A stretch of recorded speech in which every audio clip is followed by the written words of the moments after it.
So DEI is something that you have very likely heard of at this point. It is kind of a hot topic in places like the US, Canada, and Europe. If you didn't know, it stands for diversity, equity, and inclusion. It kind of just stands for this sort of idea of promoting people's differences, and this can be in a lot of different facets of life. This could be in jobs, in media, yeah, you name it, and typically it involves racial diversity, gender diversity, and diversity of one's sexuality. I would say it usually goes down to those three main aspects. Now, diversity in those areas in different parts of people's lives may not sound too crazy, too bad, but kind of where the debate kicks in is when people, institutions, companies, groups feel that this should actually be mandated or promoted in a certain way, where traditionally disadvantaged groups might get a sort of boost to compensate for that disadvantage, and that's definitely where the disagreement emerges. Now, a lot of times DEI faces criticism when it would seem that people, groups, and institutions are going out of their way to promote diversity in a sort of way that just seems forced, or that it is actually a distraction. Maybe it is just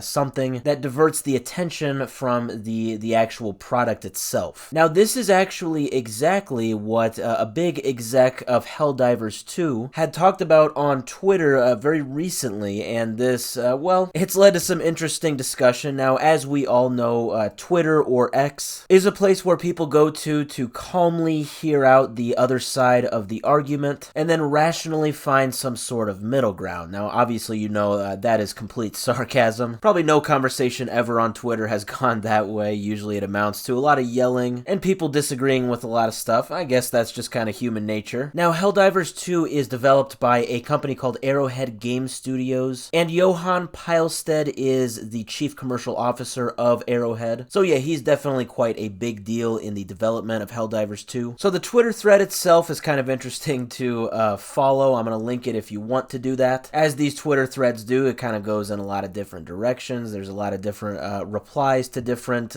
comments. But essentially, this all started on December 31st, where Johan made a post basically saying, what are your expectations and desires for the next Arrowhead game? And then somebody commented, never add DEI to your games. And this is where it all started. So overall, in a nutshell, it would seem that Johan kind of has an anti-DEI approach, mainly if the DEI itself just does not add any value. So he said if it doesn't add to the game experience, it detracts, and games should be a pure pursuit of amazing moments. And yeah, I have to say I totally agree with that. Games at the end of the day are a work of art. You want to play it because you want a nice, fun distraction. So don't add stuff to your game if it really isn't going to add any value to it. Or I guess I'll at least say don't add stuff to your game if it is going to detract and just seem like a very forced sort of thing, and therefore it just kind of makes your product worse. So, you know, one side of the DEI argument would definitely support Johan with what he said there, but then he kind of goes the other direction a little bit, maybe, when somebody says, well, how would DEI have benefited Helldivers 2? To which he went on to say that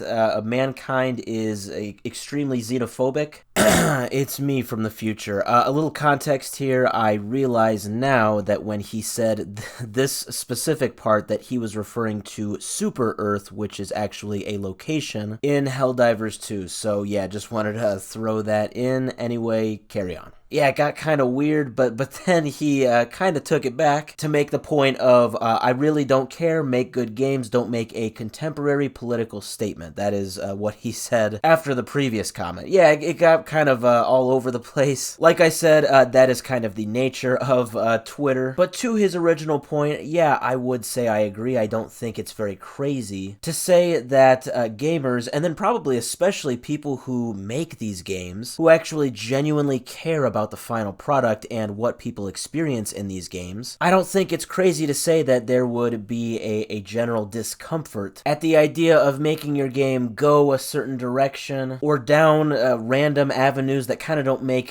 sense with the general flow of your game, all to promote something that may be good, but it has nothing to do with your game. Yeah, this kind of seems to be why the recent Dragon Age game got quite a bit of backlash when it came out a few months ago, but to that I will also say say, it seems like it still did get quite a bit of sales, and I think the reception of it is fairly decent. Kind of in the long run, now that kind of the initial debate has maybe kind of fizzled out. So yeah, like I said, I mean, DEI, the conversation around it is kind of everywhere right now, and it seems that it is very much in the conversation of video games. It can certainly affect video games depending on how it's implemented, and yeah, it can affect it in maybe a good and maybe a bad way. But one thing is for certain now, the chief commercial officer of Arrowhead has made it clear that he has absolutely no interest in pursuing this if it adds no value to the final product.